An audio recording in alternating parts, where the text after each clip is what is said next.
Hello everyone, this is Gayatri Shankar. Welcome back to my YouTube channel.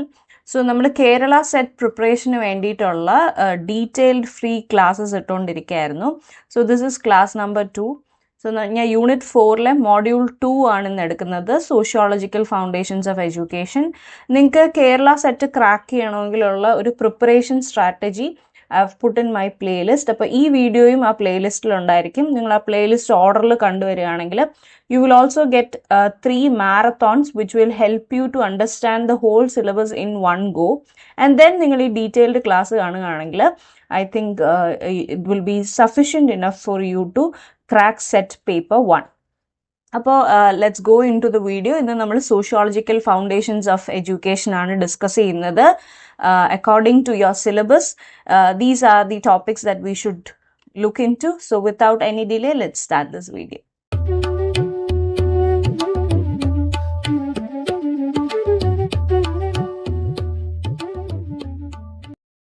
So നിങ്ങൾ Kerala set paper 1 attempt ചെയ്തിട്ടുള്ളവരാണ്, അല്ലെങ്കിൽ already attempt ചെയ്യാൻ വേണ്ടി PYQs നോക്കിക്കൊണ്ടിരിക്കുന്ന ഒരാളാണെങ്കിൽ യു വിൽ അണ്ടർസ്റ്റാൻഡ് ദറ്റ് അവർ ക്വസ്റ്റ്യൻ പാറ്റേണിൽ ഒരു ഷിഫ്റ്റ് കൊണ്ടുവന്നിട്ടുണ്ട് from MCQs to MSQs. So you will be given multiple options and അതിൽ കറക്റ്റ് ആയിട്ടുള്ള കാര്യങ്ങൾ പിക്ക് ഔട്ട് ചെയ്ത് പറയാൻ പറയും. അപ്പൊ അങ്ങനെയുള്ള ഒരു സാഹചര്യത്തിൽ നിങ്ങൾക്ക് എലിമിനേഷൻ മെത്തേഡ് യൂസ് ചെയ്യണമെങ്കിൽ പോലും യു വിൽ നീഡ് ഒരു in-depth knowledge of every topic in the syllabus. അതുകൊണ്ട് തന്നെ ഞാൻ ഈ വീഡിയോയിൽ വളരെ ഡീറ്റെയിൽഡ് ആയിട്ടാണ് എഡ്യൂക്കേഷണൽ സോഷ്യോളജി ഡിസ്കസ് ചെയ്യുന്നത്. So let start relation between education and sociology. അപ്പം നമ്മൾ നേരത്തെ മോഡ്യൂൾ 1 പഠിച്ച കാര്യം education and ഫിലോസഫിയാണ്.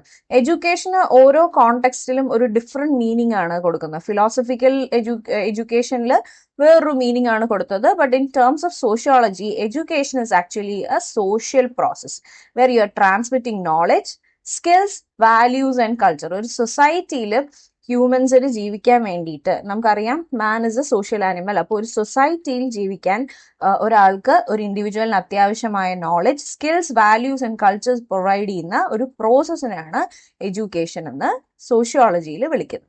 Now, sociology is the study of society, social relationships and institutions. Institutions എന്ന് പറഞ്ഞാൽ നമ്മുടെ ഫാമിലി ഒരു സോഷ്യൽ ഇൻസ്റ്റിറ്റ്യൂഷൻ ആണ്. ഇതുപോലെ ഒരുപാട് ഇൻസ്റ്റിറ്റ്യൂഷൻസ് ഉണ്ട്. In coming slides will discuss it. Now, education and sociology രണ്ടും ഇന്റർ ഡിപ്പെൻഡന്റ് ആണ്. അതായത് എഡ്യൂക്കേഷൻ ആണ് ഒരു സൊസൈറ്റിയെ ഫോം ചെയ്ത് കൊണ്ടുവരുന്നതും അവരുടെ ഐഡിയോളജീസ് ഉണ്ടാക്കിയെടുക്കുക, ഷേപ്പ് ചെയ്യുന്നതും. At the same time at A given time ഒരു സൊസൈറ്റിയുടെ നീഡ് എന്താണോ അതിനനുസരിച്ചുള്ള എഡ്യൂക്കേഷൻ ആയിരിക്കും ആ സൊസൈറ്റി അവരുടെ കുട്ടികൾക്ക് കൊടുക്കുന്നത്. ഇനി സെറ്റിന്റെ ഒരു ഫേവററ്റ് ഏരിയ ആണ് where they ask quotes and ഇത് ആര് പറഞ്ഞു എന്നുള്ള ഒരു ക്വസ്റ്റ്യൻ വരുന്നത്. So let's look at the quotes. Emile Durkheim actually considered education as a social function that instils discipline and collective consciousness. Collective consciousness എന്ന് പറഞ്ഞാൽ ഇപ്പൊ ഫോർ എക്സാമ്പിൾ നമ്മൾ ക്രിക്കറ്റ് കണ്ടുകൊണ്ടിരിക്കുകയാണ്, ഇന്ത്യ പാകിസ്ഥാൻ മാച്ച് കണ്ടുകൊണ്ടിരിക്കുകയാണെങ്കിൽ ദർ ഇസ് ഒരു match കണ്ടുകൊണ്ടിരിക്കുന്ന എല്ലാ ഇന്ത്യൻസിനും ഒരു കോമൺ ആയിട്ടൊരു തോട്ട് കാണും, ഇന്ത്യ ജയിക്കണം, Indian pride, Indian flag, Indian nationality എന്നൊക്കെ ഉള്ള ഒരു ഫീലിംഗ് വരുന്നത്. അത് എല്ലാവർക്കും ഉള്ളിൽ വരുന്ന ഒരു സാധനമാണ്. അപ്പൊ അങ്ങനെ ഒരു ഫീലിങ്ങിനെയാണ് കളക്റ്റീവ് കോൺഷ്യസ്നസ് എന്ന് വിളിക്കുന്നത്. So Emile Durkheim said that education has a social function where it instils discipline and collective consciousness. Discipline എന്താണെന്ന് നമുക്കറിയാലോ. നമുക്ക് നമ്മുടെ സൊസൈറ്റിയിലുള്ള ഒരു സെറ്റ് ഓഫ് നോംസും വാല്യൂസും ഫോളോ ചെയ്താലേ നമുക്ക് ഈസി ആയിട്ട് സൊസൈറ്റിയിൽ ജീവിച്ചു പോകാൻ സാധിക്കും. അടുത്തത് കാൾ മേഹം പറഞ്ഞതാണ്. ഈ highlighted the role of education in shaping societal ideology. നമ്മൾ ഓൾറെഡി സംസാരിച്ച കാര്യമാണ്. എഡ്യൂക്കേഷൻ ആണ് ഒരു ഭാവി തലമുറ എങ്ങനെ ഇരിക്കും എന്ന് ഡിസൈഡ് ചെയ്യുന്നത്. അതേസമയം ഇപ്പോഴത്തെ സോഷ്യൽ നീഡ്സ് ആണ് എഡ്യൂക്കേഷൻ എങ്ങനെ വേണം എന്ന് ഡിസൈഡ് ചെയ്യുന്നത്. So it is interdependent. Now looking to the meaning and scope of education and sociology. Education a lifelong process that includes formal, informal and non-formal learning. ഇതെല്ലാം നമ്മൾ BEdന് പഠിച്ചിട്ടുണ്ടാണ്. Formal learning is where നമ്മളൊരു കോളേജിലോ അല്ലെങ്കിൽ ഒരു സ്കൂളിലോ പോയി അവരുടെ ഫിക്സ്ഡ് ആയിട്ടുള്ള നോംസ് ഫോളോ ചെയ്ത് അവിടുന്ന് പരീക്ഷ എഴുതി പാസ്സാകുമ്പോൾ നമുക്കൊരു സർട്ടിഫിക്കറ്റ് കിട്ടുന്ന കോഴ്സിനെയാണ് ഫോർമൽ ലേണിംഗ് അല്ലെങ്കിൽ ഫോർമൽ എഡ്യൂക്കേഷൻ എന്ന് വിളിക്കുന്നത്. And informal education is where you get lot of experience and knowledge from home, വീടാണ് ഏറ്റവും വലിയ ഇൻഫോർമൽ ലേണിംഗ് ഇൻസ്റ്റിറ്റ്യൂഷൻ. പിന്നെ നമ്മുടെ ഫ്രണ്ട്സിന്റെ കൂടെ നടക്കുമ്പോൾ peer groups are also informal ലേണിംഗിന് വേണ്ടിയിട്ടുള്ള ഒരു ഇൻസ്റ്റിറ്റ്യൂഷൻ ആണെന്ന് പറയാം. Non formal learning is where നിങ്ങൾ പഠിക്കുന്നുണ്ട് ബട്ട് നിങ്ങൾക്ക് അതിന് ചുറ്റും അതിൻ്റെതായിട്ടുള്ളൊരു എൻവയോൺമെന്റ് പ്രൊവൈഡ് ചെയ്യുന്നില്ല. ഫോർ എക്സാമ്പിൾ ഇപ്പൊ നമ്മൾ ഡിസ്റ്റൻസ് ലേണിംഗ് ചെയ്യുമ്പോൾ you are not having your peers, you are not having a teacher in front of you but you are still learning. അപ്പൊ അങ്ങനെ ഒരു ഇതിനെയാണ് നമ്മൾ നോൺ ഫോർമൽ എഡ്യൂക്കേഷൻ എന്ന് പറയും. Now let's look into the scope of educations. ഒരു education in the scope of sociology എന്ന് പറഞ്ഞാൽ it is always looking to develop individuals. ഒരു ഇൻഡിവിജ്വലിനെ ഡെവലപ്പ് ചെയ്യുമ്പോൾ in ഒരു bigger picture you are actually developing the society. So you are developing individuals by giving them knowledge, social mobility and a sense of nation building. Social mobility എന്താണെന്നുള്ളത് വരും സ്ലൈഡിൽ നമുക്ക് detail ആയിട്ട് discuss ചെയ്യാം. And sociology നേരത്തെ നമ്മൾ already പറഞ്ഞതുപോലെ is a branch which is covering family, culture, social stratification and change. Social stratification എന്താണെന്നും വരും സ്ലൈഡിൽ ഡീറ്റെയിൽ ആയിട്ട് ഡിസ്കസ് ചെയ്യാം. So educational psychology is nothing but the influence of society on education and education on society. Society എങ്ങനെ എഡ്യൂക്കേഷനെ influence ചെയ്യുന്നു, education എങ്ങനെ society influence ചെയ്യുന്നു എന്നുള്ളതിന്റെ സ്റ്റഡിയാണ് educational sociology. So now father of sociology Auguste Comte ആണ് father of sociology. So ഇതിൽ കുറച്ച് കോൺട്രഡിക്റ്റിംഗ് ആയിട്ടൊരു കാര്യം വരുന്നത്, ശരിക്കും ഫാദർ ഓഫ് സോഷ്യോളജി എന്നുള്ള ടൈറ്റിൽ ഷെയർ ചെയ്യുന്നത് അഗസ്റ്റ കോംറ്റെ മാത്രമല്ല, ഈ താഴെ പറഞ്ഞിരിക്കുന്നവര് Emile Durkheim, Karl Marx and Max Weber, ഈ 4 പേരും കൂടെ ചേർന്നാണ് ഫാദർ ഓഫ് സോഷ്യോളജി എന്ന് അറിയപ്പെടുന്നത്. ബട്ട് ഞാൻ ഈ തന്നിരിക്കുന്ന statement is based on PYQ from set. അതിൽ ആൻസർ കീയിൽ തന്നിരിക്കുന്നത് അഗസ്റ്റ കോംറ്റെ എന്നാണ്. ഇഫ് അറ്റ് ഓൾ നിങ്ങൾക്ക് ഒരു ക്വസ്റ്റ്യൻ വരികയാണ് വേർ അഗസ്റ്റ കോംറ്റെ ഇല്ല, പകരം ഈ താഴെ പറഞ്ഞിരിക്കുന്ന 3 പേരിൽ ആരുടെങ്കിലും പേരുണ്ടെങ്കിൽ you should know that ഇവര് 4 പേരും are entitled for the father of sociology title. അപ്പം ഇതിൽ ആരുടെ പേര് വേണമെങ്കിലും വന്നിട്ടുണ്ടെങ്കിൽ, എക്സാമിന്റെ ക്വസ്റ്റിനകത്ത് വന്നിട്ടുണ്ടെങ്കിൽ you can keep in mind and have a correct answer for that question. So Agusta Comte ആണ് സോഷ്യോളജി എന്ന ടേം കോയിൻ ചെയ്യുന്നത്. And he also classified sociology as a scientific study of society.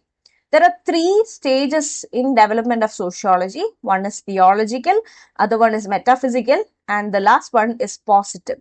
See, നമ്മൾ philosophy പഠിച്ചപ്പോൾ നമ്മൾ ഒരു കാര്യം പഠിച്ചിരുന്നു, branches of philosophy. അതിൽ വന്നൊരെണ്ണമാണ് എപ്പിസ്റ്റമോളജി അല്ലെ, it is the theory of knowledge. അപ്പം എപ്പിസ്റ്റമോളജിയുടെ അടിയിലുള്ള ഒരു സബ് സ്കൂളാണ് പോസിറ്റിവിസം. പോസിറ്റിവിസം എന്നുള്ള ഐഡിയ മുമ്പോട്ട് വെക്കുന്നത് ആരാണ്? അഗസ്റ്റ കോംറ്റെ തന്നെയാണ്. എന്താണ് പോസിറ്റിവിസം എന്ന് വെച്ചാൽ, ഫോർ എക്സാമ്പിൾ ഇപ്പൊ നമ്മൾ സൊസൈറ്റിയെ പറ്റി സ്റ്റഡി ചെയ്യുന്നു, നമ്മൾ വെറുതെ ഒബ്സർവ് ചെയ്തിട്ട് നമ്മുടെ കുറച്ച് ഇൻഫറൻസസ് എഴുതി വെക്കുന്നതിനേക്കാളും നമുക്ക് കുറച്ച് നമ്പേഴ്സോടുകൂടി സയന്റിഫിക് മെത്തേഡ് വഴി നമ്പേഴ്സോടുകൂടി എന്താണ് ക്വാണ്ടിറ്റേറ്റീവ് ആയിട്ടും കൂടി നമ്മൾ എന്ത് ചെയ്യണം, സൊസൈറ്റിയിലെ പല മാറ്റങ്ങൾ സ്റ്റഡി ചെയ്യണം എന്നാണ് ആര് പറഞ്ഞത്? Agusta Comte. ഫോർ എക്സാമ്പിൾ ഇപ്പം നമ്മൾ ഡ്രഗ് അബ്യൂസിനെ പറ്റി, സൊസൈറ്റിയിലെ ഡ്രഗ് അബ്യൂസിനെ പറ്റി പഠിക്കുമ്പോൾ ഇറ്റ് ഇസ് നോട്ട് ദാറ്റ് നമ്മൾ ചുമ്മാ കാണുന്ന കാര്യങ്ങൾ ഒബ്സർവ് ചെയ്ത് നമ്മുടെ ഇൻഫറൻസ് എഴുതുന്നതിന് പകരം വി ഡു എ സർവേ, അതിന്റെ പെർസെൻറ്റേജ് അനാലിസിസ് ഒക്കെ വെച്ച് വളരെ ക്ലിയർ ആയിട്ട് നമുക്ക് കാര്യങ്ങൾ എന്താണ് ആർഗ്യുമെന്റേറ്റീവ് ആയിട്ട് ലോജിക്കലായിട്ട് പ്രസന്റ് ചെയ്യാൻ സയന്റിഫിക് മെത്തേഡിലൂടെ പറ്റുകയാണെങ്കിൽ അതിനെയാണ് പോസിറ്റിവിസം എന്ന് പറയുന്നത്. സോ പോസിറ്റിവിസത്തിന്റെ ഒരു ഉപജ്ഞാതാവെന്നും കൂടെ അഗസ്റ്റ കോംറ്റെ നമുക്ക് അറിയപ്പെടുന്നുണ്ട്. ഇനി ഈ key figures which who also hold the position of അല്ലെങ്കിൽ title of father of sociology കൂടെ ഓർത്തിരിക്കുക. So Emily Durkheim is known as the father of modern psychology. Psychology അല്ല, sociology. Modern sociologyയുടെ father എന്നറിയപ്പെടുന്നതും Emily Durkheim ആണ്. Sociology of education എന്നുള്ള ഒരു concept മുമ്പോട്ട് വെക്കുന്നതും Emile Durkheim ആണ്. So Karl Marx is known as the father of conflict theory. Conflict തിയറിയുടെ father എന്നറിയപ്പെടുന്ന ആരാണ്? കാൾ മാർക്സ് ആണ്. Max Weber is known for interpretative sociology. Interpretative സോഷ്യോളജിക്ക് അറിയപ്പെടുന്ന ഒരാളാണ് Max Weber. He studied, the major study is that he studied bureaucracy. Bureaucracy എന്ന് പറയുന്നത് നമ്മുടെ സ്ട്രക്ചർ ഓഫ് ദി ഗവൺമെന്റ് ആണ്. അത് സ്റ്റഡി ചെയ്ത വ്യക്തിയാണ് Max Weber. Sociology of education നമ്മൾ ഓൾറെഡി പറഞ്ഞു കഴിഞ്ഞു. ഒരു branch of sociology which examines how educational institutions അല്ലെങ്കിൽ എഡ്യൂക്കേഷൻ കൊടുക്കുന്ന ടീച്ചേഴ്സ് പിന്നെ അതിൻ്റെ ബോഡീസ് ഒക്കെ എങ്ങനെയാണ് ഒരു സൊസൈറ്റിനെ ഇൻഫ്ലുവൻസ് ചെയ്യുന്നതെന്ന് പഠിക്കുന്ന ബ്രാഞ്ച് ഓഫ് സോഷ്യോളജിനെയാണ് എഡ്യൂക്കേഷണൽ സോഷ്യോളജി എന്ന് വിളിക്കുന്നത്.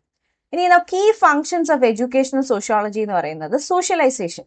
ഒരാളെ സൊസൈറ്റിയിൽ ബാക്കിയുള്ള ആൾക്കാരുമായിട്ട് എങ്ങനെ സന്തോഷവും ഹാർമണിയിലും പീസിലും ജീവിക്കാം എന്ന് മനസ്സിലാക്കി കൊടുക്കുന്ന ഒരു പ്രോസസ്സാണ് സോഷ്യലൈസേഷൻ. ഇപ്പം നമ്മൾ തന്നെ ഒരു കോളേജിൽ പോയി പഠിച്ചിറങ്ങുമ്പോഴത്തേക്കും നമുക്ക് അവിടെ ചുറ്റുമുള്ള ആൾക്കാരോട് എങ്ങനെ പെരുമാറണം, അവരുമായിട്ട് എങ്ങനെ നല്ല സൗഹൃദം കൂടാം എന്നൊക്കെ ഉള്ളൊരു എഡ്യൂക്കേഷനും കൂടെ കിട്ടുകയാണ്. അപ്പോൾ റോൾ ഓഫ് എഡ്യൂക്കേഷൻ എന്ന് പറയുന്നത്, ഒരു key function of education is also socialization. ആൾക്കാർ തമ്മിൽ സോഷ്യലൈസ് ചെയ്യുന്നത് ഒരു കീ ഫങ്ഷൻ ഓഫ് എഡ്യൂക്കേഷൻ ആണ് അണ്ടർ എഡ്യൂക്കേഷണൽ സോഷ്യോളജി. അടുത്തതെന്ന് പറയുന്നത് കൾച്ചറൽ ട്രാൻസ്മിഷൻ. നമുക്കറിയാം നമ്മൾ ജീവിക്കുന്ന സൊസൈറ്റിയിൽ ഒരുപാട് ടൈപ്പ് ഓഫ് കൾച്ചേഴ്സ് ഉണ്ട്. അപ്പൊ ഈ കൾച്ചേഴ്സ് എല്ലാം നമുക്ക് എന്ത് ചെയ്യണം, വരും തലമുറയ്ക്ക് പറഞ്ഞു കൊടുക്കണം. ആ പറഞ്ഞു കൊടുക്കുന്ന പ്രോസസ്സിനെയാണ് കൾച്ചറൽ ട്രാൻസ്മിഷൻ എന്ന് പറയും. അടുത്തതാണ് സോഷ്യൽ മൊബിലിറ്റി. സോഷ്യൽ മൊബിലിറ്റിയെ പറ്റി വരുന്ന സ്ലൈഡിൽ കുറച്ചുകൂടെ ഡീറ്റെയിൽ ആയിട്ട് ഡിസ്കസ് ചെയ്യുന്നുണ്ടെങ്കിലും സോഷ്യൽ മൊബിലിറ്റി എന്ന് പറഞ്ഞാൽ എന്താണെന്ന് പറഞ്ഞിട്ട് പോവാം. നത്തിങ് ബട്ട് നമ്മളിപ്പോ ഏത് കറണ്ട് സ്റ്റാറ്റസിലാണോ ഇരിക്കുന്നത്, നമുക്ക് എഡ്യൂക്കേഷൻ കിട്ടുന്നത് വഴി നമ്മുടെ ജോബ് ഓപ്പർച്യൂണിറ്റീസ് കൂടുമ്പോൾ, നമ്മുടെ ഇൻകം ഇൻക്രീസ് ചെയ്യുമ്പോൾ, നമ്മൾ ഇപ്പോൾ ഇരിക്കുന്ന സ്റ്റേറ്റ് ഓഫ് സൊസൈറ്റിയിൽ നിന്നും അപ്പർ ക്ലാസ്സിലേക്ക് പോകാനുള്ള നമുക്കൊരു മൊബിലിറ്റി കിട്ടുന്നു. അപ്പോൾ നമ്മുടെ ശമ്പളം തന്നെ ഇൻക്രീസ് ചെയ്യാണ്. 20,000 സാലറി വാങ്ങിച്ചുകൊണ്ടിരുന്ന ഒരാൾ ഒരു കോഴ്സ് ചെയ്ത് കഴിഞ്ഞപ്പോഴത്തേക്ക് he is more eligible for another higher post and he gets it. കുറച്ചുകൂടെ കൂടുതൽ ശമ്പളം കിട്ടുമ്പോൾ ദെൻ എന്ത് ചെയ്യും, ലൈഫ് സ്റ്റൈൽ ചേഞ്ച് ചെയ്യും. ആ സൊസൈറ്റിയിൽ ഇപ്പം നമ്മൾ ലോവർ ക്ലാസ്സിലാണ് എന്നാണെങ്കിൽ now we move into the middle class level. അപ്പൊ അങ്ങനെ നമുക്ക് ക്ലാസ് ലെവലിലും ഒരു ചേഞ്ച് വരാൻ സാധിക്കുന്നതിനെയാണ് സോഷ്യൽ മൊബിലിറ്റി എന്ന് പറയും. അതുപോലെ റോൾ അലൊക്കേഷൻ. ഇപ്പൊ നമ്മൾ എഡ്യൂക്കേഷൻ കിട്ടിയ ഒരാൾക്ക് പല സൊസൈറ്റിയിൽ ചില റോൾസ് വഹിക്കാൻ സാധിക്കും. അപ്പം ആ റോൾ അലൊക്കേഷനും ആരാണ് നമുക്ക് തരുന്നത്? എഡ്യൂക്കേഷൻ ആണ് നമുക്ക് തരുന്നത്. ഇനി അടുത്തത് നമ്മൾ interactive role of education and society ആണ് നോക്കുന്നത്. അപ്പം education is actually an agent of socialization. നമ്മൾ ഓൾറെഡി പറഞ്ഞു കഴിഞ്ഞു, നമ്മളുടെ വാല്യൂസ്, നോംസ്, ട്രഡീഷൻസ് എല്ലാം ഇൻസ്റ്റിൽ ചെയ്യുന്ന ഒരു ഏജന്റ് ആണ് എഡ്യൂക്കേഷൻ. അതുപോലെ social change and development. Education എന്ത് ചെയ്യുന്നു? നമ്മുടെ ചുറ്റുമുള്ള മോഡേണൈസേഷൻ ആൻഡ് ഇന്നോവേഷനെ പ്രൊമോട്ട് ചെയ്യുന്നു. അതുവഴി നമ്മളുടെ സോഷ്യൽ ചേഞ്ച് ഉണ്ടാകുന്നു. ഫോർ എക്സാമ്പിൾ 1990s ഉള്ളതുപോലെ ഒരു സിറ്റുവേഷൻ അല്ല നമുക്കിപ്പോൾ 2025 അല്ലേ? നമ്മുടെ ചുറ്റും ഒരുപാട് ടെക്നോളജി ഉണ്ട്, ഒരുപാട് മോഡേണൈസേഷൻ ഉണ്ട്. അപ്പം ഇതെല്ലാം കൊണ്ടുവന്നത് ശരിക്കും എഡ്യൂക്കേഷൻ ആണ് എന്നാണ് എഡ്യൂക്കേഷണൽ സോഷ്യോളജി പറയുന്നത്. Next thing is social control. അതായത് നമ്മൾ ഒരു സൊസൈറ്റിയിൽ ജീവിക്കുമ്പോൾ we are bound by law, ethics and discipline. അങ്ങനെയാണെങ്കിൽ മാത്രമേ നമുക്ക് ഇവിടെ എന്ത് ചെയ്യാൻ പറ്റുള്ളൂ? ബ്രദർഹുഡും പീസും ഒരു ഹാർമണിയൊക്കെ സൃഷ്ടിക്കാൻ സാധിക്കുള്ളൂ. അപ്പൊ that is being reinforced by social control of education. അടുത്തത് എക്കണോമിക് ഇമ്പാക്ട്. നമുക്ക് നല്ല എഡ്യൂക്കേഷൻ കിട്ടുമ്പോൾ we are bound to get better jobs, higher income opportunities. അങ്ങനെ നമ്മുടെ സൊസൈറ്റിയിൽ ഒരു എക്കണോമിക് ഇമ്പാക്ട് എന്ത് കൊണ്ടുവരുന്നുണ്ട്? എഡ്യൂക്കേഷൻ കൊണ്ടുവരുന്നുണ്ട്. Last but not the least equity and social mobility. ഞാൻ നേരത്തെ പറഞ്ഞതുപോലെ എല്ലാവർക്കും ഓപ്പർച്യൂണിറ്റി കിട്ടുക, അതുപോലെ തന്നെ മുമ്പോട്ട് പോകുന്ന നമുക്കൊരു ക്ലാസ്സിൽ നിന്നും മറ്റൊരു ക്ലാസ്സിലേക്ക് ഷിഫ്റ്റ് ചെയ്യാനുള്ള ഒരു ഓപ്പർച്യൂണിറ്റി ആര് തരുന്നുണ്ട്? എഡ്യൂക്കേഷൻ സൊസൈറ്റിയിൽ കൊടുക്കുന്നുണ്ട്. അടുത്തത് let's look into relationship between education and culture. എന്താണ് culture? Culture is actually a set of beliefs, customs, values and traditions അല്ലെ? ഇതിൽ എഡ്യൂക്കേഷൻ എന്താണ് കൾച്ചറിൽ ചെയ്യുന്നത്? ശരിക്കും നമ്മൾ കൾച്ചർ എന്ന് പറയുന്നത് ഫോം ചെയ്യുന്നത് ഇപ്പോഴൊന്നുമല്ല, വളരെ മനുഷ്യനുണ്ടായ കാലം മുതലേ നമ്മൾ കൾച്ചർ ഫോം ചെയ്ത് കൊണ്ടുവന്നിരിക്കുകയാണ്. അപ്പം ഇത് നമ്മൾ സ്കൂളിൽ എന്ത് ചെയ്യണം? പഠിപ്പിക്കണം. അപ്പം അതിൽ നല്ല കാര്യങ്ങൾ എന്ത് ചെയ്യണം? നമ്മൾ പ്രിസർവ് ചെയ്യുകയും ബാക്കിയുള്ള കാര്യങ്ങൾ നമ്മൾ ട്രാൻസ്മിറ്റ് ചെയ്യണം. ട്രാൻസ്മിറ്റ് ചെയ്യുക എന്ന് വെച്ചാൽ നമ്മൾ ഓരോ തലമുറയ്ക്കും പറഞ്ഞു കൊടുക്കണം പണ്ട് എന്തായിരുന്നു എന്നുള്ളത്. അതുപോലെ ട്രാൻസ്ഫോം ചെയ്യുക. ഓരോ സമയം കഴിയും തോറും നമുക്ക് ഔട്ട്ഡേറ്റഡ് ആയിക്കൊണ്ടിരിക്കുന്ന കൾച്ചറൽ നോംസിനെ എന്ത് ചെയ്യണം? നമ്മൾ ട്രാൻസ്ഫോം ചെയ്ത് പുതിയ കാലത്തിന് അനുസൃതമായിട്ടുള്ള കാര്യങ്ങളായിട്ട് മാറ്റി എടുക്കണം. ഇനി അടുത്തൊരു ടേം ആണ് നമ്മൾ ബി.എഡിന് പഠിച്ചിട്ടുണ്ട്, കൾച്ചറൽ ലാഗ്. അത് മുമ്പോട്ട് വെച്ച ആളുടെ പേരാണ് WF ഓക്ബേൺ. അതായത് ഓക്ബേൺ പറയുന്ന ഇത്രയേ ഉള്ളൂ, കൾച്ചറൽ ലാഗ് എന്ന് പറഞ്ഞാൽ ഇത്രയേ ഉള്ളൂ: education helps bridge the gap between technological advances and societal adaptations. അതായത് ഇപ്പം എൻ്റെ ചുറ്റുമുള്ള ടെക്നോളജി ഭയങ്കരമായിട്ട് വികസിച്ചിരിക്കുന്നു, material part of the society ഭയങ്കരമായിട്ട് വികസിച്ചിരിക്കുന്നു, പക്ഷെ എൻ്റെ മനസ്സിപ്പോഴും അങ്ങ് പണ്ട് കാലത്തെ കുറെ പഴഞ്ചൻ ട്രഡീഷൻസുമായിട്ട് അഡ്ജസ്റ്റഡ് ആണെങ്കിൽ then I would say I am undergoing cultural lag. ഇതിനെയാണ് കൾച്ചറൽ ലാഗ് എന്ന് വിളിക്കുന്നത്. നമ്മുടെ മെറ്റീരിയലിസ്റ്റിക് ആയിട്ടുള്ള കാര്യങ്ങൾ മുമ്പോട്ട് പോകുകയും നമ്മുടെ ബിലീഫ് അല്ലെങ്കിൽ ട്രഡീഷൻസ് നമ്മൾ ഇപ്പോഴും പഴഞ്ചൻ കാര്യങ്ങൾ പിടിച്ചുകൊണ്ടിരിക്കുകയും ചെയ്യുകയാണെങ്കിൽ, അതിൽ സ്റ്റക്ക് ഓൺ ചെയ്യാണ്, മുമ്പോട്ട് പോവാതിരിക്കുകയാണെങ്കിൽ അതിനെ വിളിക്കുന്ന പേരാണ് കൾച്ചറൽ ലാഗ്. ആൻഡ് എഡ്യൂക്കേഷൻ എന്തിനാണ് ഹെൽപ്പ് ചെയ്യുന്നത്? ഈ കൾച്ചറൽ ലാഗിനെ ബ്രിഡ്ജ് ചെയ്യാൻ ഹെൽപ്പ് ചെയ്യുന്ന ഒരു ഇൻസ്ട്രുമെന്റ് ആണ്. അടുത്തത് മൾട്ടി കൾച്ചറൽ എഡ്യൂക്കേഷൻ. എന്താണ് മൾട്ടി കൾച്ചറൽ എഡ്യൂക്കേഷൻ എന്ന് കേൾക്കുമ്പോൾ തന്നെ നമുക്കറിയാം, നമ്മുടെ ചുറ്റും പ്രത്യേകിച്ച് ഇന്ത്യയെ സംബന്ധിച്ച് നമ്മളൊരു ഡൈവേഴ്സ് കൾച്ചറൽ ബാക്ക്ഗ്രൗണ്ടിലാണ് ജീവിക്കുന്നത്, അല്ലെ? ഒരുപാട് ടൈപ്പ് ഓഫ് ആൾക്കാർ നമ്മുടെ ചുറ്റുമുണ്ട്. അപ്പൊ അവരെ എല്ലാവരെയും മനസ്സിലാക്കുകയും അവരുടെ കൾച്ചറിനെയും വാല്യൂസിനെയും ട്രഡീഷൻസിനെയും റെസ്പെക്ട് ചെയ്തുകൊണ്ട് ജീവിക്കാൻ സാധിക്കുകയാണെങ്കിൽ, നമുക്ക് അങ്ങനെയുള്ളൊരു എഡ്യൂക്കേഷൻ കിട്ടുകയാണെങ്കിൽ അതിനെയാണ് മൾട്ടി കൾച്ചറൽ എഡ്യൂക്കേഷൻ എന്ന് വിളിക്കുന്നത്. അടുത്തത് രണ്ട് ടേംസ് ആണ് നമുക്കറിയാം, അക്കൾച്ചറേഷൻ ആൻഡ് അസിമിലേഷൻ, അല്ലെ? അക്കൾച്ചറേഷൻ എന്ന് പറയുന്നത് അസിമിലേഷൻ എന്ന് പറയുന്നതും ഡീറ്റെയിൽഡ് ആയിട്ട് ഇനി അങ്ങോട്ടുള്ള സ്ലൈഡ്സിൽ ഞാൻ ഡിസ്കസ് ചെയ്യുന്നുണ്ട്.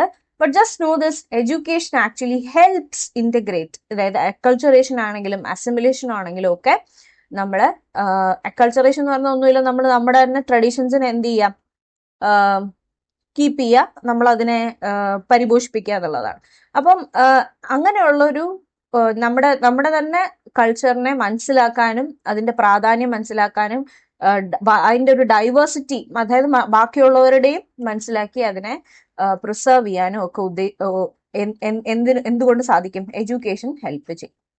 അടുത്തത് functions of education and regards to culture ആണ് അടുത്ത നിങ്ങളുടെ topic. So actually education helps in preservation of culture. Preservation of culture എന്ന് പറയുമ്പോൾ നമുക്ക് ഇത്ര തലമുറകളായി ഉണ്ടായി വന്ന കൾച്ചർ എന്ത് ചെയ്യുന്നു, നമ്മൾ മനസ്സിലാക്കുകയും അതിൽ നല്ല കാര്യങ്ങൾ നമ്മൾ എന്ത് ചെയ്യുക, പ്രിസർവ് ചെയ്ത് വെക്കുകയും ചെയ്യണം. അങ്ങനെ എഡ്യൂക്കേഷൻ ഹെൽപ്പ് ചെയ്യുന്നത് ബേസിക്കലി നമ്മൾ കൾച്ചറൽ ഇൻസ്റ്റിറ്റ്യൂഷൻസ് ഉണ്ട്, മ്യൂസിയംസ്, ലൈബ്രറീസ്, അവരെയൊക്കെ എന്ത് ചെയ്യുക, സപ്പോർട്ട് ചെയ്യുക. അതുപോലെ ലിറ്ററേച്ചർ ഉണ്ട്, ഹിസ്റ്ററി ഉണ്ട്, ഇതെല്ലാം നമ്മൾ എന്ത് ചെയ്യണം, സ്കൂളുകളിൽ പഠിപ്പിക്കണം. So that students are well aware of our historic culture. അടുത്ത ഒരു role of education is transmission of culture. ഞാൻ നേരത്തെ പറഞ്ഞു 3 റോൾസ് ആണ്, പ്രിസർവേഷൻ, ട്രാൻസ്മിഷൻ ആൻഡ് ട്രാൻസ്ഫർമേഷൻ. ഓർത്തിരിക്കുക, preservation, transmission and transformation. So preservation is where നമ്മൾ ഓൾറെഡി ഉള്ള കൾച്ചറിനെ എന്ത് ചെയ്തു, പ്രിസർവ് ചെയ്ത് വെച്ചു. Now it is transmission. Transmission എന്ന് പറഞ്ഞാൽ വേറൊന്നുമില്ല, നമ്മൾ പ്രിസർവ് ചെയ്ത് വെച്ച ആ കൾച്ചറിനെ നമ്മൾ എന്ത് ചെയ്യുക, കുട്ടികളിലേക്ക് പകർന്നു കൊടുക്കുക. അത് പല രീതിയിൽ നമുക്ക് പകർന്നു കൊടുക്കാം. ഒന്ന് നമുക്ക് സ്കൂൾസിൽ പകർന്നു കൊടുക്കാം, that is where the formal education happens. ഇപ്പൊ നമ്മൾ സോഷ്യൽ സയൻസിൽ തന്നെ ഒരുപാട് പഴയ കാര്യങ്ങൾ പഠിക്കുന്നുണ്ട്, അല്ലെ? നമ്മൾ ഹാരപ്പൻ സിവിലൈസേഷൻ അത് എങ്ങനെയായിരുന്നു, അവിടുത്തെ കൾച്ചർ എങ്ങനെയായിരുന്നു. So you teaching it through schools from textbooks, then it is called a formal type of cultural transmission. Now there is also an informal education in the society where you can transmit culture. എങ്ങനെയാണ്? ഇപ്പൊ നമ്മൾ കൾച്ചറിനെ പറ്റിയിട്ട് വീട്ടിൽ തന്നെ നമ്മളത് exercise ചെയ്യാണ്, അല്ലെ? ഇപ്പൊ നമ്മുടെ അപ്പനപ്പൂപ്പന്മാര് ഫോളോ ചെയ്ത് വന്ന ചില പ്രാക്ടീസസ് നമ്മൾ ഇപ്പോഴും വീട്ടിൽ ഫോളോ ചെയ്യുന്നുണ്ടെങ്കിൽ it is actually A transmission of culture. നമ്മൾ അത് കാണിച്ചു കൊടുക്കുകയാണ് കുട്ടികൾക്ക്, ആൻഡ് കുട്ടികൾ എന്ത് ചെയ്യും, അത് അവരുടെ ലൈഫിലും ഏറ്റെടുക്കും. അടുത്തത് സോഷ്യലൈസേഷൻ പ്രോസസ്സാണ്. ട്രാൻസ്മിഷൻ ഓഫ് കൾച്ചറിനകത്ത് മറ്റൊരു കാര്യമാണ്, നമ്മൾ എല്ലാവരും ആൾക്കാരുമായിട്ട് എന്ത് ചെയ്യണം, മിങ്കിൾ ചെയ്യുകയും കൾച്ചറൽ പ്രാക്ടീസസ്, പലരുടെ കൾച്ചറൽ പ്രാക്ടീസസ് മനസ്സിലാക്കുകയും അത് റെസ്പെക്റ്റോടുകൂടി അക്സെപ്റ്റ് ചെയ്യുകയും ചെയ്യണം. That is where the socialization process actually happens. And education helps people socialize. മറ്റുള്ള ഒരാളുടെ കൾച്ചറിനെ കണ്ടിട്ട് അത് റെസ്പെക്ട് ചെയ്യാനും, അവനും ഇതിന്റെ റൈറ്റ് ഉണ്ട്, എനിക്കും എൻ്റെതായ കൾച്ചറൽ റൈറ്റ് ഉണ്ടെന്ന് മനസ്സിലാക്കാനും, രണ്ടുപേരും തമ്മിൽ ഒരു ഹെൽത്തി റിലേഷൻഷിപ്പ് മെയിൻറ്റെയിൻ ചെയ്യാനുമാണ് ട്രാൻസ്മിഷൻ ഓഫ് കൾച്ചർ എഡ്യൂക്കേഷൻ വഴി പ്രൊമോട്ട് ചെയ്യുന്നത്. Now the last one is the transformation of culture. Transformation of culture ഞാൻ ഓൾറെഡി പറഞ്ഞു. നമ്മൾ ചില ഐഡിയോളജീസ്, ഇപ്പം പണ്ടത്തെ കൾച്ചറിലുണ്ടായ ചില ഐഡിയോളജീസ് നമുക്ക് ഈ 21st സെഞ്ചുറിയിൽ എടുത്തുകൊണ്ട് നടക്കാൻ പറ്റില്ല. ഫോർ എക്സാമ്പിൾ, പണ്ട് സ്ത്രീകൾക്ക് ചില നോംസ് ആൻഡ് ഇത് ഉണ്ടായിരുന്നു സൊസൈറ്റിയിൽ. അതൊന്നും നമുക്ക് ഈ ഒരു 21st സെഞ്ചുറിയിൽ പൊക്കി പിടിച്ചുകൊണ്ട് നടക്കേണ്ട ആവശ്യമില്ല, അല്ലേ? We have to change a lot of things that is happening. അപ്പം അങ്ങനെ ഒരു ട്രാൻസ്ഫോർമേഷൻ കൊണ്ടുവരുന്നതും ആരുടെ റോളാണ്? എഡ്യൂക്കേഷന്റെ റോളാണ്. അപ്പം education actually preserves and transmits knowledge and also transforms knowledge. നമുക്ക് നേരത്തെ ഉണ്ടായിരുന്ന കൾച്ചറൽ നോളജ് ഒരു പോയിന്റ് കഴിഞ്ഞ് അതിൽ ചേഞ്ചസ് കൊണ്ടുവരികയും അതിനെ മുമ്പോട്ട് പോവാനും ആര് സഹായിക്കുന്നു? എഡ്യൂക്കേഷൻ സഹായിക്കുന്നു. സോ ഈ ട്രാൻസ്ഫോർമേഷൻ ഓഫ് കൾച്ചർ വേണമെങ്കിൽ നമ്മളിൽ ഉണ്ടാവേണ്ട ഒരു കാര്യമാണ് ക്രിട്ടിക്കൽ തിങ്കിങ്, അല്ലെ? ഔട്ട്ഡേറ്റഡ് ആയിട്ടുള്ള ട്രഡീഷൻസിനെ എന്ത് ചെയ്യണം? നമ്മൾ ക്വസ്റ്റ്യൻ ചെയ്യണം. പ്രോഗ്രസീവ് ആയിട്ടുള്ള വാല്യൂസ് നമ്മൾ അഡാപ്റ്റ് ചെയ്യണം. So cultural adaptation, acculturation in A globalised world. നമ്മളൊരു ഇപ്പൊ തന്നെ നമ്മൾ പറയുന്നത് നമ്മുടെ വേൾഡ് ഒരു ഗ്ലോബൽ വില്ലേജ് ആണെന്ന്. അതായത് എല്ലാ കൺട്രീസും കൂടെ ചേർന്ന് ഒരു ഹ്യൂജ് ഒരു ഫാമിലി ആയിട്ട് എക്സിസ്റ്റ് ചെയ്യാണ് നമ്മൾ. അപ്പൊ ആ ഒരു സാഹചര്യത്തിൽ we say that we are a globalised world now and we are actually transforming culture. So now we go into social change and education. ഞാൻ നേരത്തെ പറഞ്ഞിരുന്നല്ലോ നമുക്ക് ഡീറ്റെയിൽ ആയിട്ട് ഡിസ്കസ് ചെയ്യാമെന്ന്. So basically social change is nothing but an alteration in societal structure, institutions, values and norms over time. നമുക്കറിയാം അല്ലെ, നമ്മള് പണ്ട് കാലത്ത് രാജാക്കന്മാരുടെ ഭരണത്തിലാണ് ഉണ്ടായിരുന്നത്. പിന്നെ then we change into democracy. അപ്പം സമയത്തിനനുസരിച്ച് എന്ത് ചെയ്യും? നമ്മുടെ സൊസൈറ്റിയുടെ സ്ട്രക്ചർ മാറും, അതിനകത്തുള്ള ഇൻസ്റ്റിറ്റ്യൂഷൻസ് മാറും. ഇപ്പൊ പണ്ടൊക്കെ നമുക്കൊരു ജോയിന്റ് ഫാമിലി എന്നൊരു ഇൻസ്റ്റിറ്റ്യൂഷൻ ആണ് ഉണ്ടായിരുന്നത്. And now it is converted into nuclear families. അതുപോലെ നമ്മുടെ വാല്യൂസും നോംസും ഒക്കെ എന്ത് ചെയ്തിട്ടുണ്ട്? With time there has been a change, and such a change is also called as social change. ഇനി സോഷ്യൽ ചേഞ്ച് എന്ന് പറയുന്നത് ഒരു കണ്ടിന്യൂസ് പ്രോസസ് ആണ്, ഒരു യൂണിവേഴ്സൽ പ്രോസസ് ആണ്. It varies in speed and can be intentional or unintentional. അത് വേണോന്ന് വിചാരിച്ച് നടക്കാം, അല്ലെങ്കിൽ സമയം ചേഞ്ച് ചെയ്യുന്നതനുസരിച്ച് സ്വാഭാവികമായിട്ടും എന്ത് ചെയ്യാം? സംഭവിക്കാം. So what are the factors that are affecting or influencing social change? Major കാര്യം എന്ന് പറയുന്നത് 21st സെഞ്ചുറിയിൽ ടെക്നോളജിക്കൽ അഡ്വാൻസ്മെന്റ് തന്നെയാണ്. Innovation in science, industry and communication എന്ത് ചെയ്തിട്ടുണ്ട്? നമ്മുടെ സൊസൈറ്റിയുടെ സ്ട്രക്ചർ ഒരുപാട് തന്നെ ചേഞ്ച് ചെയ്തിട്ടുണ്ട്. അതുപോലെ ഇക്കണോമിക് ഡെവലപ്മെന്റ്, നമുക്ക് ഇൻഡസ്ട്രിയലൈസേഷൻ വന്നു, അർബനൈസേഷൻ വന്നു, ഗ്ലോബലൈസേഷൻ വന്നു. ഇതൊക്കെ വഴി എന്ത് ചെയ്തിട്ടുണ്ട്? നമ്മുടെ economy has also changed. Now there are also political movements, അല്ലെ? നമുക്ക് അറിയാം നമ്മുടെ ഡെമോക്രാറ്റിക് ഇന്ത്യയിൽ ആസ് ടൈം പാസസ് നമുക്ക് ഡിഫറെന്റ് ഗവൺമെന്റ്സ് ആണ് വരുന്നത്. അപ്പൊ അവരൊക്കെ ഡിഫറെന്റ് പോളിസീസ്, റെവല്യൂഷൻസ് നമ്മുടെ സൊസൈറ്റിയിൽ കൊണ്ടുവരുന്നുണ്ട്. അതുവഴി നമുക്ക് എന്ത് ചെയ്യുന്നുണ്ട്? ഒരു സൊസൈറ്റൽ ചേഞ്ച് ഒക്കെ ചെയ്യുന്നുണ്ട്.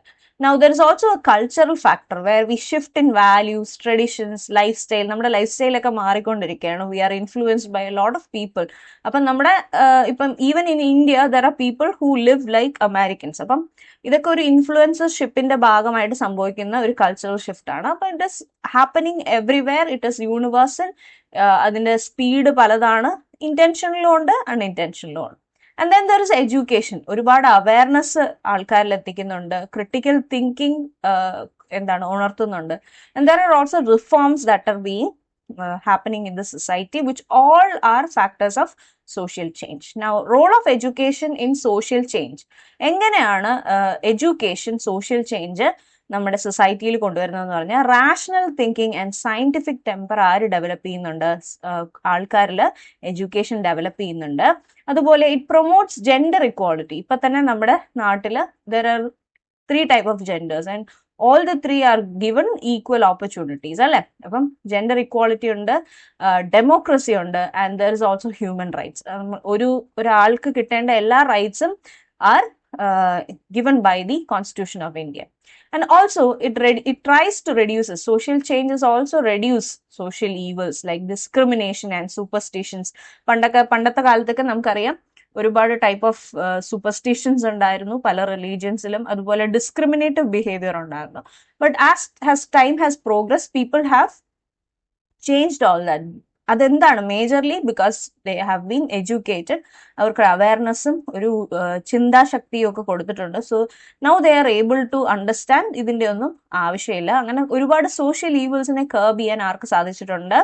എഡ്യൂക്കേഷന് സാധിച്ചിട്ടുണ്ട്. അതുപോലെ it's encourages skill development and employment opportunities. നമുക്കറിയാം എഡ്യൂക്കേഷൻ കാരണമാണ് നമുക്ക് ഒരുപാട് ടൈപ്പ് ഓഫ് ജോബ് ഓപ്പർച്യൂണിറ്റീസ് വരുന്നത്. അതുവഴി നമ്മുടെ ഇൻകം ഇൻക്രീസ് ചെയ്യുന്നതോടെ നമ്മുടെ life style is also changing. ആ എംപ്ലോയ്മെന്റ് ഓപ്പർച്യൂണിറ്റിയും സ്കിൽ ഡെവലപ്മെന്റും കാരണം you are also entitled for social mobility, and that is what we are going to discuss next. Social mobility എന്ന് പറയുന്നത് ഞാൻ ഓൾറെഡി പറഞ്ഞു, നമ്മുടെ ഒരു സൊസൈറ്റിയിൽ നമ്മൾ ഒരു ലെവലിലാണ് നിൽക്കുന്നത് എന്ന് വെച്ചോ. ഇപ്പം for example we are lower class of income people, but with education you are getting more opportunities and you will travel up the ladder to a middle class society. Middle ക്ലാസ്സിൽ എത്തിക്കഴിയുമ്പോൾ then you will also again gain more skills and education. അതുവഴി നമ്മൾ എന്ത് ചെയ്യും? അടുത്ത ലെവലിലേക്ക് upper middle ക്ലാസ്സിലേക്ക് മാറും. നമുക്ക് ഓരോ ക്ലാസ്സിലും നമ്മുടെ ഒരു ബിഹേവിയർ എന്ന് പറയുന്നത് അതിൻ്റെ അടുത്ത ക്ലാസ്സിനെ നമ്മൾ എന്ത് ചെയ്യും? നമ്മുടെ മോഡൽസ് ആക്കി വെച്ചുകൊണ്ട് അതിലേക്ക് എത്താൻ വേണ്ടി നമ്മൾ പ്രയത്നിച്ചുകൊണ്ടേയിരിക്കും. So that phenomenon is called as social mobility, where you can move from one sector അല്ലെങ്കിൽ ഒരു one class in where you are to an upper class എന്നുള്ളതാണ്. So it is a movement of an individual or a group. ഇത് ഒരു ആള് തന്നെ ആവണമെന്നില്ല. There can also be a group within a social hierarchy. ഒരു particular social ഹൈറാർക്കിയിൽ മുകളിലോട്ടും താഴോട്ടും പോകാനുള്ള എബിലിറ്റിനെയാണ് എന്ത് പറയുന്നത്? Social mobility. So this term was first coined by Pitirim Sorokin. അദ്ദേഹം ഒരു സോഷ്യോളജിസ്റ്റ് ആയിരുന്നു, ഒരു പൊളിറ്റിക്കൽ ആക്ടിവിസ്റ്റ് ആയിരുന്നു. And he said it is the movement of an individual or group from one social status to another. ഇനി ഒരുപാട് types of social mobility ഉണ്ട്. Let's see. First one is vertical mobility. ഞാൻ നിങ്ങളോട് നേരത്തെ പറഞ്ഞതാണ്, moving upwards. അതായത് ഇപ്പം ഉള്ള ഒരു സോഷ്യൽ ക്ലാസ്സിൽ താഴത്തെ ക്ലാസ് ആണെങ്കിൽ you have the ability to move upwards as you gain more education. അതിനാണ് വെർട്ടിക്കൽ മൊബിലിറ്റി എന്ന് പറയുന്നത്.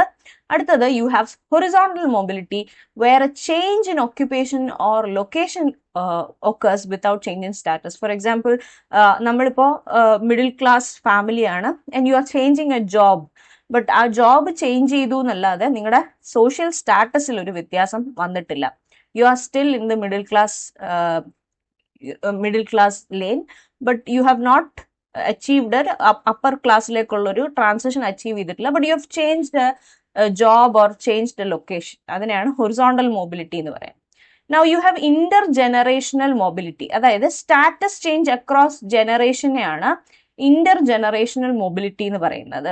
ഒരു ജനറേഷനകത്ത് ഇപ്പൊ പല ജനറേഷൻസ് വരുന്നുണ്ട്. നമുക്കറിയാം മില്ലേനിയൽസ് ഉണ്ട്, ജെൻസി ഉണ്ട്, അല്ലെ? അങ്ങനെ പുതിയ പുതിയ ജനറേഷൻസ് വരുമ്പോൾ നമ്മുടെ സ്റ്റേറ്റസിലുള്ള ഒരു ചേഞ്ചിനെയാണ് ഇന്റർജനറേഷണൽ മൊബിലിറ്റി എന്ന് പറയുന്നത്. അതുപോലെ ഇൻട്രാ ജനറേഷണൽ മൊബിലിറ്റി ഉണ്ട്, വെറുതെ status change within a person's life. Four example, നമ്മൾ സ്റ്റേറ്റസ് എന്ന് പറയുമ്പോൾ ഇറ്റ് ഇസ് നോട്ട് ജസ്റ്റ് ഒരു അപ്പർ ക്ലാസ് മിഡിൽ ക്ലാസ്, അത് മാത്രമല്ല ഒരാളുടെ പ്രായം കൂടുന്നത് വഴി is also moving in certain stages in life, like childhood, adulthood, adolescence, അങ്ങനെയുള്ള ഒരു സ്റ്റേജിലൂടെ കടന്നു പോകുന്നതിനാണ് ഇന്റർ ജനറേഷണൽ. അയാളുടെ ലൈഫ് ടൈമിൽ തന്നെ ഒരുപാട് റോൾസിലൂടെ കടന്നു പോകുന്നു. അതിനെയാണ് ഇൻട്രാ ജനറേഷണൽ മൊബിലിറ്റി എന്ന് പറയുന്നത്. അതുപോലെ റോൾ ഓഫ് എഡ്യൂക്കേഷൻ നമ്മൾ ഓൾറെഡി സംസാരിച്ച കാര്യമാണ്. നോളേജ്, സ്കില്ലൊക്കെ വഴി ബെറ്റർ ജോബ് ഓപ്പർച്യൂണിറ്റീസ് കൊടുക്കുന്നു.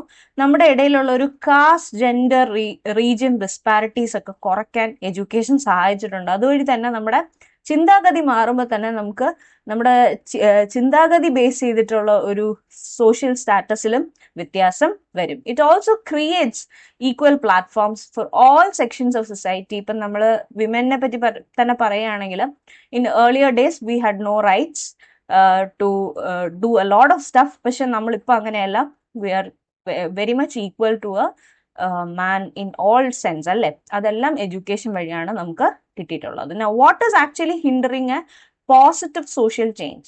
പോസിറ്റീവ് സോഷ്യൽ ചേഞ്ച് എന്ന് പറഞ്ഞാൽ മറ്റൊന്നുമല്ല, നമ്മൾ എല്ലാവരും എന്ത് ചെയ്യുന്നു? ഒരുമിച്ച് സോഷ്യൽ മൊബിലിറ്റി അച്ചീവ് ചെയ്യുന്നു. wherever you are getting a step up എന്നുള്ളതിനാണ് പോസിറ്റീവ് സോഷ്യൽ ചേഞ്ച് എന്ന് പറയുന്നത്. So major hindrance factors illiteracy, lack of awareness അല്ലെങ്കിൽ എഡ്യൂക്കേഷൻ കിട്ടാതിരിക്കുക, പോവർട്ടി. നമ്മൾ ഇന്ത്യയിൽ ഒരുപാട് പുവർ റീജിയൻസ് ഉണ്ട്, അപ്പൊ അവർക്ക് എന്ത് ചെയ്യില്ല, ഓപ്പർച്യൂണിറ്റീസ് കിട്ടില്ല ടു ഗ്രോ. അപ്പം അവർക്ക് എക്കണോമിക് ഡിസ്പാരിറ്റീസ് വരുന്നു. അങ്ങനെ poverty is also a hindrance to positive social change. Then caste and gender discrimination. നമ്മൾ എത്രയൊക്കെ കാസ്റ്റ് ആൻഡ് ജെൻഡർ ഡിസ്ക്രിമിനേഷൻ ഇല്ല എന്ന് പറഞ്ഞാലും there are certain places where these social barriers exist and there is limiting of opportunities. അപ്പം അവിടെ that is also a hindrance to positive social change. Then there is corruption. ഗവൺമെന്റിൽ തന്നെ ഒരുപാട് corruption ഉണ്ട്. and there is superstitions. Cultural lag ആണ് basically superstition എന്ന് പറയുന്നത്. So superstition ഉള്ളതുകൊണ്ട് നമ്മൾ ആ പഴയ കൾച്ചറിൽ ഇപ്പോഴും സ്റ്റിക്ക് ഓൺ ചെയ്ത് നിൽക്കുന്നതുകൊണ്ട് നമുക്കൊരു പ്രോഗ്രസീവ് സയന്റിഫിക് മൈൻഡോ അല്ലെങ്കിൽ ഒരു റാഷണൽ ആയിട്ടുള്ള ലോജിക്കൽ തിങ്കിങ്ങോ ഇല്ലാത്തത് കൊണ്ട് നമ്മുടെ സൊസൈറ്റിയിൽ ഒരുപാട് പ്രശ്നങ്ങൾ സംഭവിക്കുന്നു. അതുകൊണ്ട് തന്നെ നമുക്കൊരു സോഷ്യൽ ചേഞ്ചിനുള്ള പോസിറ്റീവ് സോഷ്യൽ ചേഞ്ചിനുള്ള ഒരു ഹിൻഡ്രൻസ് ആയിട്ട് സൂപ്പർസ്റ്റിഷൻ ആൻഡ് കറപ്ഷൻ മാറുന്നു. Now we'll look into the characteristics of Indian society. Indian societyയുടെ characteristics എന്താണ്? നമുക്കറിയാം, നമ്മൾ വളരെ ഡൈവേഴ്സ് ആയിട്ടുള്ള ഒരു സൊസൈറ്റിയാണ്. ഒരുപാട് type of caste, religion, ethnicity, languages ഒക്കെ ഇന്ത്യയിലുണ്ട്. And we also believe in unity in diversity, അല്ലേ? നമുക്ക് എല്ലാവർക്കും ഒരു സ്ട്രോങ് സെൻസ് ഓഫ് നമ്മൾ ഇന്ത്യൻ എന്നുള്ള ഒരു സ്ട്രോങ് സെൻസ് ഉണ്ട്, even though there are so much differences. And we have religious pluralism. അതായത് നമ്മൾ ഹിന്ദുസ് ആണെങ്കിലും ഇസ്ലാം ആണെങ്കിലും ക്രിസ്ത്യാനിറ്റി ആണെങ്കിലും സിഖ്സ് ആണെങ്കിലും എല്ലാവരും ഒരു ഹാർമണിയോടുകൂടി കോഎക്സിസ്റ്റ് ചെയ്യുന്നു. I have not written it here, but if you are listening to this lecture please note down religious pluralism എന്നുള്ള കോൺസെപ്റ്റ് മുമ്പോട്ട് വെക്കുന്നത് നമുക്ക് ഡോക്ടർ രാധാകൃഷ്ണനാണ്. നമ്മൾ പഠിക്കുന്നുണ്ട് Sarvepalli Radhakrishnan. So doctor S രാധാകൃഷ്ണനാണ് റിലീജിയസ് പ്ലൂറലിസം എന്നുള്ള ഒരു കോൺസെപ്റ്റ് മുമ്പോട്ട് വെക്കുന്നത്. Where all religions, people in all religions live with എന്താണ് ഒരു sense of brotherhood, harmony and peace. Okay, we are also very linguistically diverse. ഇന്ത്യയിലുള്ള എല്ലാവരും പല 1600 ടൈപ്പ് ലാംഗ്വേജസ് ഇന്ത്യയിലുണ്ടെന്നാണ് പറയുന്നത്, വിത്ത് ഡിഫറെന്റ് ഡയലക്ട്സ്. അപ്പം ഇത്രയും ടൈപ്സ് ഓഫ് ലാംഗ്വേജസ് ഉള്ള ഒരു കൺട്രിയാണ്. അതുപോലെ we still have some caste system in our society. നമ്മൾ കാസ്റ്റിനെ ബേസ് ചെയ്ത് ഇപ്പോഴും മുമ്പോട്ട് പോകുന്ന ഒരു സൊസൈറ്റിയാണ്. അതിനനുസരിച്ചുള്ള ചില സോഷ്യൽ സ്ട്രാറ്റിഫിക്കേഷൻ ഒക്കെ നമ്മൾ കോൺസെപ്ച്വലി ഇപ്പോഴും മുമ്പോട്ട് കൊണ്ടുപോകാറുണ്ട്. So major social challenges in India എന്തൊക്കെയാണ്? നമ്മൾ മേജറായിട്ട് നിങ്ങളുടെ സിലബസിൽ പറഞ്ഞേക്കുന്ന കാര്യങ്ങൾ മാത്രമാണ് ഡിസ്കസ് ചെയ്യുന്നത്. We still have corruption in our government. Corruption എന്ന് പറയുമ്പോഴത്തേക്കും അറിയാലോ, അഴിമതി. അതുപോലെ terrorism and anti national activities, നമ്മുടെ നാഷണൽ സെക്യൂരിറ്റിയെ ബാധിക്കുന്ന രീതിയിലുള്ള ത്രെട്ടുകൾ നമ്മുടെ പോപ്പുലേഷനിലുള്ള ആൾക്കാർ തന്നെ മുമ്പോട്ട് വെക്കുന്നു. അതുപോലെ violence against women are still they still undergo domestic violence, harassment and dowry issues in our country. അതുപോലെ there is drug abuse and alcoholism. drug abuseനെ പറ്റി നിങ്ങൾക്ക് പറയേണ്ട ആവശ്യമില്ലല്ലോ. we are reading on the news every day. there is alcoholism also which increase crime rates increase ചെയ്യുന്നുണ്ട്. then there is digital revolution. ഒരു positive കാര്യമല്ലേ നിങ്ങൾ ചോദിക്കും. പോസിറ്റീവ് കാര്യമാണ്, but it also contributes to digital divide. ഒരുപാട് opportunities now are digital based. ബട്ട് നമ്മുടെ ഇന്ത്യയിലുള്ള എല്ലാവർക്കും ഒരു ഡിജിറ്റൽ ഓപ്പർച്യൂണിറ്റി ഗ്രാബ് ചെയ്യാനുള്ള ടെക്നോളജി കൈവശമുണ്ടോ എന്ന് ചോദിച്ചാൽ ഇല്ല. We still need to increase technology and internet access. അപ്പം അങ്ങനെ ഒരു ഡിജിറ്റൽ ഡിവൈഡ് നമ്മുടെ രാജ്യത്ത് ഇപ്പോഴും എക്സിസ്റ്റ് ചെയ്യുന്നുണ്ട്. And these are actually this is one of the social issue that needs to be addressed. Now, role of education in curbing all these social evils. നമുക്ക് awareness and empowerment ആൾക്കാർക്ക് കൊടുക്കുക. അവരുടെ rights എന്താണ്, അവർക്ക് ഉപയോഗിക്കാൻ സാധിക്കുന്ന law എന്താണ്, അവർക്ക് എവിടെ പോയാൽ നീതി കിട്ടും എന്നൊക്കെ ഉള്ള ഒരു അവയർനെസ് നമുക്ക് കൊടുക്കാം. അതുപോലെ ജെൻഡർ സെൻസിറ്റൈസേഷൻ, സ്ത്രീകൾക്ക് അവരുടെ റൈറ്റ്സ് എന്താണ്, ഇക്വാളിറ്റി അല്ലെങ്കിൽ ഈക്വൽ പേ കിട്ടേണ്ട സ്ഥലങ്ങൾ ഏതാണ് എന്നൊക്കെ അവരെ എന്ത് ചെയ്യാം, അഡ്രസ് ചെയ്യാം.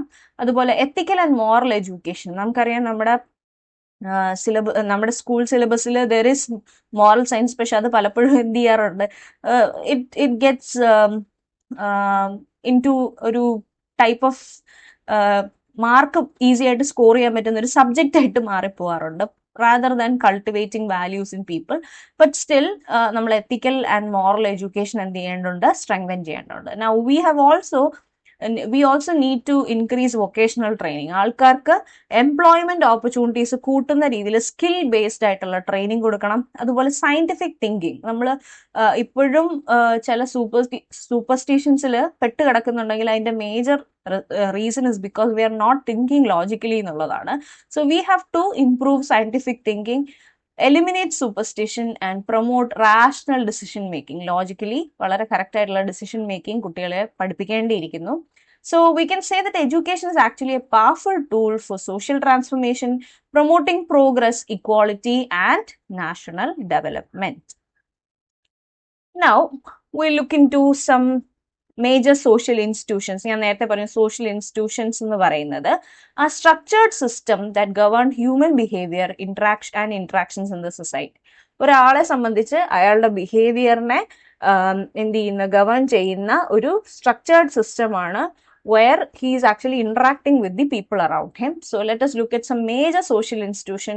ഏറ്റവും primary social institution എന്ന് പറയുന്നത് family ആണ്, and it is responsible for early socialization. നമ്മൾ നേരത്തെ പഠിച്ച informal education തരുന്നത് എവിടെയാണ്, ഫാമിലിയിലാണ്. ആദ്യ രീതി ഓഫ് സോഷ്യലൈസേഷൻ അല്ലെങ്കിൽ ആദ്യ സ്റ്റെപ്പ് ടുവേർഡ് സോഷ്യലൈസേഷൻ നമ്മളിൽ ഇംപ്ലിമെന്റ് ചെയ്യുന്നത് നമ്മുടെ ഫാമിലിയാണ്. So next social institution includes education, where you are being transmitted by knowledge, values and skills. So the next institution is religion. Religion എന്ന് പറഞ്ഞാൽ നമ്മൾ ബിലീവ് ചെയ്യുന്ന നമ്മുടെ മതം.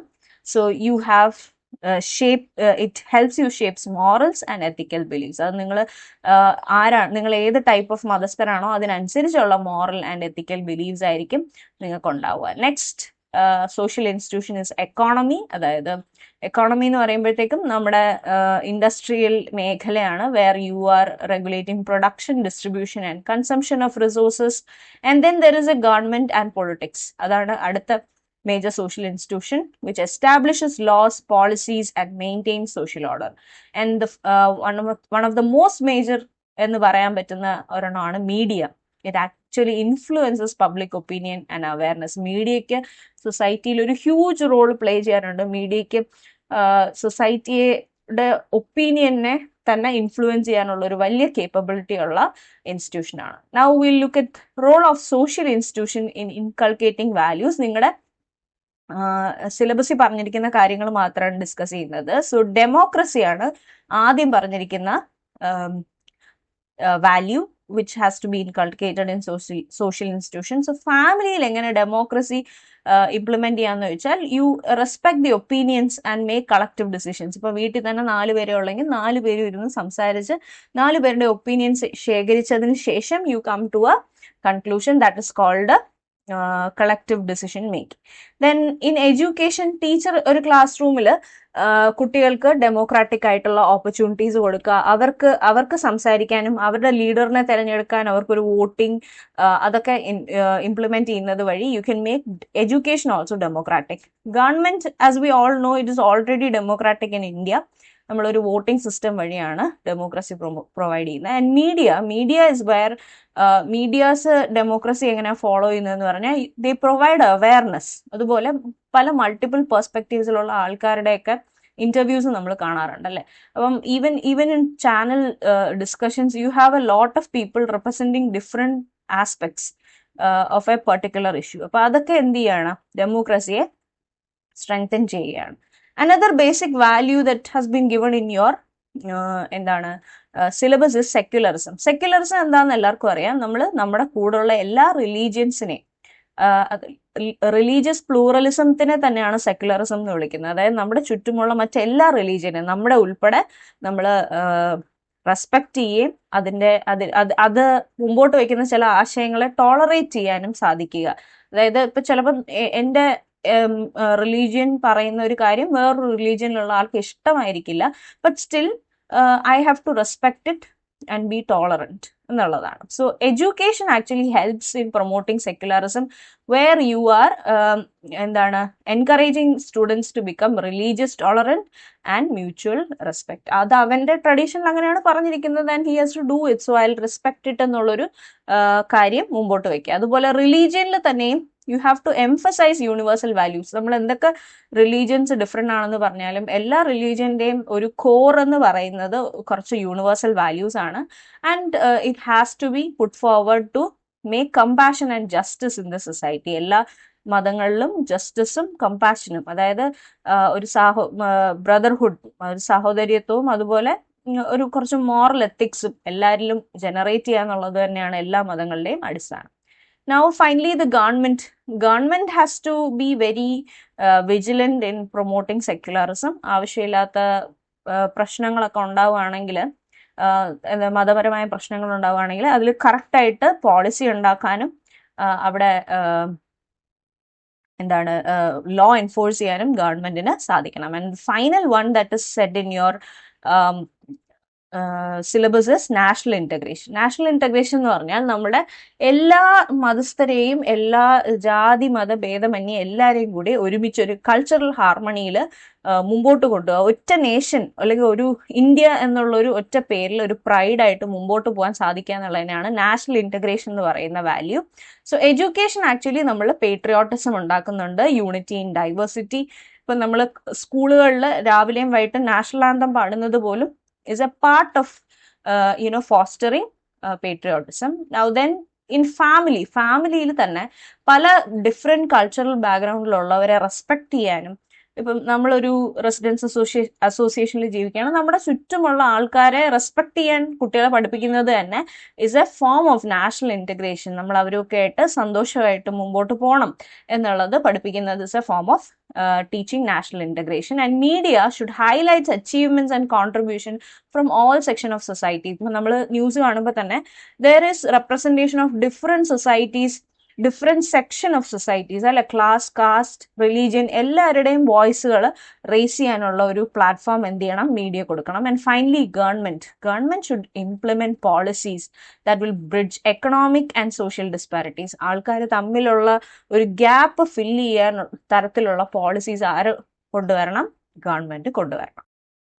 So now we'll discuss some major concepts and people important in your syllabus. So first one is the concept of global village. ആ term coin ചെയ്തിരിക്കുന്നത് Marshall McLuhan എന്ന് പറയുന്ന വ്യക്തിയാണ്. Global village is actually describing world as interconnected due to advancement in communication and technology. അതായത് ടെക്നോളജിയും കമ്മ്യൂണിക്കേഷനും വന്നതോടുകൂടി ലോകം എന്നുള്ളത് ഒരു പല രാജ്യങ്ങൾക്ക് പകരം ഒരു ഒറ്റ സിംഗിൾ യൂണിറ്റ് ആയിട്ട് മാറിയിരിക്കുന്നു എന്നുള്ള കോൺസെപ്റ്റാണ് ഗ്ലോബൽ വില്ലേജ് മുമ്പോട്ട് വെക്കുന്നത്. എഡ്യൂക്കേഷൻ എങ്ങനെയാണ് ഗ്ലോബൽ വില്ലേജിനെ സപ്പോർട്ട് ചെയ്യുന്നതെന്ന് വെച്ചാൽ, we are actually developing global citizenship and cultural awareness. നമ്മൾ കുട്ടികളെ എന്ത് ചെയ്യുന്നു, നമ്മളെല്ലാവരും വ്യത്യസ്തരാണെങ്കിലും നമ്മളൊരു ഒറ്റ ഹ്യൂമാനിറ്റി ആണ് എന്നുള്ളത് പഠിപ്പിക്കുന്നതിനെയാണ് ഗ്ലോബൽ സിറ്റിസൺഷിപ്പ് എന്ന് പറയുന്നത്. അതുപോലെ you are also teaching kids about cultural awareness. പല ടൈപ്പ് ഓഫ് കൾച്ചർ ഉണ്ട് and we have to be respectful and tolerant എന്ന് നമ്മൾ പഠിപ്പിക്കുകയാണ്. അതുപോലെ എൻകറേജ് കൊളാബറേഷൻ ബിയോണ്ട് ബോർഡേഴ്സ്. നമുക്കറിയാം we are in age of global education. നമ്മുടെ കുട്ടികൾ പുറത്തോട്ട് പോകുന്നുണ്ട്, പുറത്തുനിന്ന് അകത്തേക്ക് വന്ന് പഠിക്കുന്നുണ്ട്. So when all this is happening, we are actually collaborating beyond borders and spreading awareness about global issues like climate change and human rights. Climate change, human rights എന്നൊക്കെ പറയുന്നത് നമ്മൾ ഏത് കൺട്രി മാറിയാലും അവിടെയൊക്കെ സെയിം ആയിട്ട് വരുന്ന ഇഷ്യൂസ് ആണ്. And as humanity നമ്മൾ ഇതെല്ലാം ഒരുമിച്ച് തന്നെ തരണം ചെയ്യണം എന്നുള്ള ഒരു അവയർനെസ് എന്ത് ചെയ്യുക, കുട്ടികളിൽ സ്പ്രെഡ് ചെയ്യാം. നൗ നമുക്ക് കൾച്ചറൽ പ്രൊപ്പഗേഷനെ പറ്റി പഠിക്കാം. 3 ടൈപ്പ് ഓഫ് കൾച്ചറൽ പ്രൊപ്പഗേഷൻ ആണ് ഉള്ളത്. One is ഹെട്രോജനൈസേഷൻ. ഹെട്രോജനൈസേഷൻ എന്ന് പറഞ്ഞാൽ actually the crux of culture remains unchanged. അതായത് നമ്മളിപ്പോൾ എല്ലാവരും, ഞാൻ നേരത്തെ പറഞ്ഞു ഗ്ലോബൽ സിറ്റിസൺഷിപ്പ് എന്ന് പറഞ്ഞാൽ പല കൺട്രീസ് അല്ല, എല്ലാം കൂടെ ചേർന്ന് ഒരു ഒറ്റ യൂണിറ്റ് ആണെന്ന് പറഞ്ഞു. എത്ര നമ്മൾ ഒറ്റ യൂണിറ്റ് ആണെന്ന് പറഞ്ഞാലും നമ്മൾ വരുന്ന സൊസൈറ്റിയിലുള്ള ഒരു ഒരു കൾച്ചറിന്റെ സത്ത് എന്ന് പറയുന്നത് എപ്പോഴും അൺചേഞ്ച്ഡ് ആയിട്ട് ആ പേഴ്സണിലിരിക്കും എന്നുള്ളത് പറയുന്നതാണ് ഹെട്രോജനൈസേഷൻ. അടുത്തത് ഹോമോജനൈസേഷൻ എന്ന് പറഞ്ഞു കഴിഞ്ഞാൽ നമ്മുടെ local culture is transformed and absorbed by a dominant culture. അതിനെയാണ് ഹോമോജനൈസേഷൻ എന്ന് പറയുന്നത്. ഒരു ലോക്കൽ കൾച്ചർ ഉണ്ട്, but there is a dominant culture all around and the local culture is actually absorbed by the dominant culture. For example, ഇപ്പം നമ്മുടെ തിരുവനന്തപുരത്ത് തന്നെ there are kids who behave like Americans, അല്ലെ? അവരുടെ ഒരു ഫാസ്റ്റ് ഫുഡ് കൾച്ചറും അവരുടെ ഡ്രസ്സിങ് സ്റ്റൈലും ഒക്കെ എന്ത് ചെയ്യുന്ന ഫോളോ ചെയ്യുന്ന കുട്ടികളുണ്ട്. സോ ബേസിക്കലി നമ്മുടെ ഒരു ലോക്കൽ കൾച്ചറിനെ ആ ഡോമിനന്റ് കൾച്ചർ എന്ത് ചെയ്യാണ്, അബ്സോർബ് ചെയ്ത് അതിലേക്ക് എടുക്കുകയാണ്.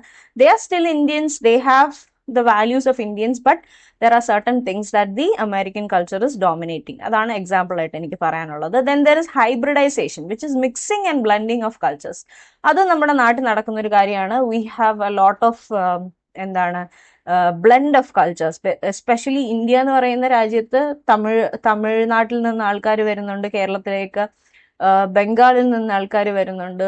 V have people from outside, ഫോറിനിൽ നിന്ന് ഇവിടെ വന്ന് താമസിച്ചിട്ടുള്ള ആൾക്കാരുണ്ട്. അപ്പോൾ they are all spreading their cultures and now Kerala has a mix and blend of cultures. Now we going to enculturation. ഒരാൾ അയാളുടെ തന്നെ കൾച്ചറിനെ കൃത്യമായി മനസ്സിലാക്കുന്നതിനാണ് എൻകൾച്ചറേഷൻ എന്ന് പറയുന്നത്. Now acculturation. അക്കൾച്ചറേഷൻ എന്ന് പറയുന്നത് JW പവൽ എന്ന് പറയുന്ന വ്യക്തി കോയിൻ ചെയ്തൊരു ടേം ആണ്. It is about learning aspects of other cultures than one's own. സ്വന്തം കൾച്ചറിനെക്കാളും, സ്വന്തം കൾച്ചർ പഠിച്ചു കഴിഞ്ഞു, now I'm going to learn about other cultures, I'm going to be respectful of them. ആ ഒരു പോയിന്റിനെയാണ് അക്കൾച്ചറേഷൻ എന്ന് പറയുന്നത്. We have 4 types of acculturation. എനിക്ക് തോന്നുന്നു ഞാൻ നേരത്തെ ഈ വീഡിയോ തന്നെ സംസാരിച്ചപ്പം I kind of mixed with acculturation. So just keep in mind, acculturation is actually learning aspects about others culture than one's own. അയാളുടെ സ്വന്തം കൾച്ചറിനെക്കാളും കൂടുതൽ ബാക്കിയുള്ളവരുടെ കൾച്ചറിനെ പറ്റി പഠിക്കുന്നതിനാണ് acculturation. And enculturation is actually understanding own culture. So അക്കൾച്ചറേഷനിലും 4 types ആണ് വരുന്നത്. ഒന്ന് assimilation, where you are adopting a foreign dominant culture over your own. സ്വന്തം കൾച്ചറിനെക്കാളും ഒരു ഫോറിൻ ഡോമിനന്റ് കൾച്ചറിനെ നമ്മൾ അഡോപ്റ്റ് ചെയ്യുന്നു. Then there is separation, where you are actually rejecting foreign culture to preserve your own. നമ്മൾ നമ്മുടെ കൾച്ചറിന് വാല്യൂ കൊടുത്ത് പുറത്തുനിന്ന് വരുന്ന ഒരു ഫോറിൻ കൾച്ചറിനെ റിജക്ട് ചെയ്യുന്നതാണ് സെപ്പറേഷൻ എന്ന് പറയുന്നത്. Then there is integration, where new കൾച്ചറിനെ എന്ത് ചെയ്യാണ്, നമ്മൾ അഡോപ്റ്റ് ചെയ്യാണ് by maintaining our old culture. നമ്മുടെ സ്വന്തം കൾച്ചർ നമ്മുടെ കൂടെ ഉണ്ട്, ബട്ട് നമ്മൾ എന്ത് ചെയ്യാണ്, പുതിയ വരുന്ന കൾച്ചറും കൂടെ അഡോപ്റ്റ് ചെയ്യാണ്. ന്യൂ ജനറേഷൻ അങ്ങനെ ഇന്റഗ്രേറ്റ് ചെയ്യുന്നതായിട്ടാണ് കാണുന്നത്. And then there is marginalisation, where you are rejecting everything. സ്വന്തം കൾച്ചറിനെ റിജക്ട് ചെയ്യുന്നു, പുറത്തുനിന്നുള്ള ഒരു കൾച്ചറിനെ റിജക്ട് ചെയ്യുന്നു. In total you are not having a culture of your own is called marginalisation. Now we come to cultural appropriation or cultural theft. രണ്ടും ഒരേ അർത്ഥമാണ്. cultural appropriation or cultural theft. അതായത് some specific elements of one culture is adopted by a different culture. അതായത് ചില specific elements of ഒരു കൾച്ചറിനെ നമ്മൾ എന്ത് ചെയ്യും, നമ്മുടെ കൾച്ചറിലേക്ക് അഡോപ്റ്റ് ചെയ്യും. For example, people in Trivandrum, they actually follow some specific elements from Tamil Nadu. അപ്പം അങ്ങനെയുള്ള ഒരു എക്സാമ്പിൾ ആണ് എനിക്ക് ഈ കൾച്ചറൽ തെഫ്റ്റ് അല്ലെങ്കിൽ കൾച്ചറൽ അപ്രോപ്രിയേഷനിൽ തരാനുള്ളത്. Next one is cultural imperialism, where promoting culture or language of one nation in another. Cultural ഇംപീരിയലിസത്തിൽ ഒരു മേജർ എക്സാമ്പിൾ പറയാവുന്നത്, for example Buddhism is an example where you are actually promoting that culture outside. അല്ലെങ്കിൽ Buddhism എന്നുള്ള ഒരു concept ഇന്ത്യയിലാണ് form ചെയ്തതെങ്കിലും it has gone out to the public അല്ലെ. മലേഷ്യയിലായാലും ശ്രീലങ്കയിലായാലും ഒക്കെ they are following Buddhism. So actually there is a cultural imperialism happening there, where ഒരു നേഷന്റെ കൾച്ചറാണ്, but now it is being taken up by another country.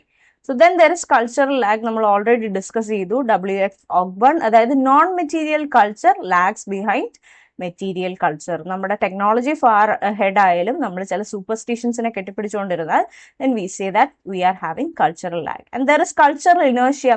Cultural inertia ആണ് cultural lagന് കാരണമാവുന്നത്, where people tend to cling to traditions and ways of thinking that has outlived its usefulness. അതായത് അത് കൊണ്ട് അങ്ങനെ ഒരു ബിലീഫും കൊണ്ട് മുമ്പോട്ട് പോയിട്ട് നമുക്ക് യാതൊരു യൂസും ഇല്ല. But people are very much in inertia. അവർക്ക് ആ പഴയ ട്രഡീഷൻ വിട്ട് പുതിയതിലേക്ക് വരാനുള്ള താല്പര്യം അവർ പ്രകടിപ്പിക്കുന്നില്ല. Now we go to cultural diffusion. Cultural diffusion എന്ന് പറഞ്ഞ വാക്ക് ആൽഫ്രഡ് എൽ കോബർൺ എന്ന വ്യക്തിയാണ് കോയിൻ ചെയ്തത്. The spread of idea beyond it scope. For example ഇവിടെ പറഞ്ഞിരിക്കുന്ന ബുദ്ധിസം തന്നെയാണ്. ഫോർ എക്സാമ്പിൾ, ബുദ്ധിസം എന്ന് പറയുന്ന ഒരു റിലീജിയൻ അല്ലെങ്കിൽ കോൺസെപ്റ്റ് ഫോം ചെയ്തത് ഇന്ത്യയിലാണ്. ഇന്ത്യയിൽ ഫോം ചെയ്തു എന്ന് മാത്രമല്ല, അതൊരു ടൈം, ആ ഒരു പെർട്ടിക്കുലർ ടൈമിന് വേണ്ടി ഫ്രെയിം ചെയ്ത ഒരു ഐഡിയോളജിയാണ്. But it has spread to other nations and also അത് അതിന്റെ ടൈം ഫ്രെയിം അല്ലെങ്കിൽ അത് മീൻ ചെയ്തിരുന്ന ആ ഒരു ടൈമിനെ ഓവർകം ചെയ്ത് it is still existing and it has spread beyond scope. അതിനെയാണ് കൾച്ചറൽ ഡിഫ്യൂഷൻ എന്ന് പറയുന്നത്. ആൽഫ്രഡ് എൽ കോബർ ആണ് ഇത് സജസ്റ്റ് ചെയ്തത്. അടുത്തത് സാൻസ്ക്രിറ്റൈസേഷൻ. അത് മുമ്പോട്ട് വെച്ച ആളുടെ പേരാണ് MN Srinivas. That lower caste imitates practices of upper dominant caste. Lower കാസ്റ്റിലുള്ള ആൾക്കാർ എന്ത് ചെയ്യും? അപ്പർ ഡോമിനന്റ് കാസ്റ്റിലുള്ള ആൾക്കാരുടെ practices and life style imitate ചെയ്യാൻ ശ്രമിക്കും. അതിനെയാണ് സാൻസ്ക്രിറ്റൈസേഷൻ എന്ന് വിളിക്കുന്നത്. And it was proposed by MN Srinivas. Next one is Paul Freire. We have already discussed about him. Critical pedagogy, pedagogy of the oppressed, idea of conscientization, criticize banking model of education, ഇതെല്ലാം Paul ഫ്രെയറിന്റെ കീഴിൽ വരുന്നതാണ്. Critical pedagogy and pedagogy of the oppressed വിട്ട് സെറ്റിന് ഒരു കളിയില്ല. എപ്പോഴും ചോദിക്കും who is the founder of such a concept? Paul Freire ആണ്. Okay, now then critical pedagogy, നിങ്ങൾക്ക് ക്രിട്ടിക്കൽ തിയറിയുമായിട്ട് ഒരു കൺഫ്യൂഷൻ വരാം. But critical theory was proposed by Jürgen Habermas, not Paul Freire. Paul Freire critical പെഡഗോഗിയാണ്. Critical theory was proposed by Jürgen Habermas. സോഷ്യോളജിയെ പറ്റി സംസാരിക്കുമ്പോൾ സോഷ്യോഗ്രാമിനെ പറ്റിയും കൂടെ സംസാരിക്കണം. അത് ഒരു ഗ്രൂപ്പിലുള്ള പല റിലേഷൻഷിപ്സിനെ പോയിന്റ് ചെയ്യുന്ന ഒരു ടൈപ്പ് ഓഫ് ഡയഗ്രാം ആണ് സോഷ്യോഗ്രാം എന്ന് പറയുന്നത്. ആ സോഷ്യോഗ്രാം ഡെവലപ്പ് ചെയ്ത ആളുടെ പേരാണ് JL മൊറീനോ. അടുത്തത് കമ്മിങ് ടു സോഷ്യൽ സെറ്റപ്പ്. നമ്മുടെ പഴയ ഇന്ത്യൻ സൊസൈറ്റിയിൽ ഉണ്ടായിരുന്ന 4 ടൈപ്പ് ഓഫ് ഡ്യൂട്ടീസ് അല്ലെങ്കിൽ 4 ലെവൽസ് ഓഫ് സോഷ്യൽ റോൾസ് ആണ്. ധർമ്മ, അർത്ഥ, കാമ ആൻഡ് മോക്ഷ. ഇനി ഇതിനെ വിളിച്ചുകൊണ്ടിരുന്നത് പുരുഷാർത്ഥാസ് എന്നാണ്. ഏതോ ഒരു ക്വസ്റ്റ്യൻ പേപ്പറിൽ കണ്ടു. ഇൻ അസെൻഡിങ് ഓർഡർ പുരുഷാർത്ഥാസിനെ ഇൻ അസെൻഡിങ് ഓർഡർ എഴുതാൻ വേണ്ടിയിട്ട്. So even though we are very much entitled in saying dharma, artha, kama, മോക്ഷ, അങ്ങനെ നമ്മുടെ മനസ്സിൽ വരുന്നെങ്കിലും അസെൻഡിങ് ഓർഡറിൽ അർത്ഥ, കാമ, ധർമ്മ ആൻഡ് മോക്ഷ എന്നുള്ള ഓർഡറാണ് അത് ഫോളോ ചെയ്യുന്നത്. നെക്സ്റ്റ് വൺ, നമ്മൾ BEd പഠിക്കുന്ന ഒരു കാര്യമാണ് UNESCO's report 1996 learning the treasure within. ആ റിപ്പോർട്ട് എഴുതിയിരിക്കുന്ന ആളുടെ പേരാണ് ജാക്കസ് ഡെലോർ. കേട്ടോ, ജാക്കസ് ഡെലോസ്. ജാക്കസ് ഡെലോറിന്റെ റിപ്പോർട്ടിനെ വിളിക്കുന്ന പേരാണ് ലേണിംഗ് ദ ട്രഷർ വിത്തിൻ. അങ്ങനെയാണ് ആ റിപ്പോർട്ടിന്റെ ടൈറ്റിൽ വരുന്നത്. It is also known as Delors report. Delors report എന്നും അറിയപ്പെടുന്നു. അതിനകത്ത് 4 പില്ലേഴ്സ് ആണ് പറഞ്ഞിരിക്കുന്നത്. Learning to know, learning to do, learning to be and learning to live together. അതിൽ ഏറ്റവും മോസ്റ്റ് ഇമ്പോർട്ടൻറ്റ് പില്ലർ എന്ന് പറയുന്നത് ലേണിംഗ് ടു ലിവ് ടുഗെദർ ആണ്. സോഷ്യോളജിക്കൽ പെർസ്പെക്റ്റീവിൽ ആലോചിക്കുമ്പോഴും അതാണ് കറക്റ്റ്. ആൾക്കാരുടെ കൂടെ എന്താണ് ഒത്തൊരുമിച്ച് സന്തോഷമായി ജീവിക്കാൻ പറ്റുന്നതാണ് most important pillar of life എന്ന് പറയുന്നത്. നൗ ഇനി നമ്മൾ ഇന്ത്യൻ കോൺസ്റ്റിറ്റ്യൂഷനെ പറ്റിയിട്ടാണ് പഠിക്കുന്നത്. ഇന്ത്യൻ കോൺസ്റ്റിറ്റ്യൂഷനിലുള്ള ചില മേജർ വാക്കുകളാണ് ഇതൊക്കെ. Sovereignty, socialist, secular, democracy, republic, justice, liberty, equality and fraternity. Indian കോൺസ്റ്റിറ്റ്യൂഷനെ ബേസ് ചെയ്തിട്ട് നമുക്ക് കുറേ fundamental rights and educations related to education പഠിക്കാനുണ്ട്. So let us look at the fundamental right. Part 3 of Indian കോൺസ്റ്റിറ്റ്യൂഷനിൽ കൊടുത്തേക്കുന്ന fundamental right related to education is Article 21A, right to free and compulsory education for children aged between 6 to 14. 6 മുതൽ 14 വയസ്സ് വരെയുള്ള കുട്ടികൾക്ക് എന്ത് ചെയ്യണം? Right to education, free and compulsory ആയിട്ട് education കൊടുത്തിരിക്കണം എന്നാണ് കോൺസ്റ്റിറ്റ്യൂഷൻ പറയുന്നത്. Now, directive principles of state policy അടി പാർട്ട് 4 ഓഫ് ഇന്ത്യൻ കോൺസ്റ്റിറ്റ്യൂഷൻ്റെ അടിയിൽ വരുന്ന 3 കാര്യങ്ങൾ റിലേറ്റഡ് ടു എഡ്യൂക്കേഷൻ ആണ്. Article 41 right to work, education and public assistance.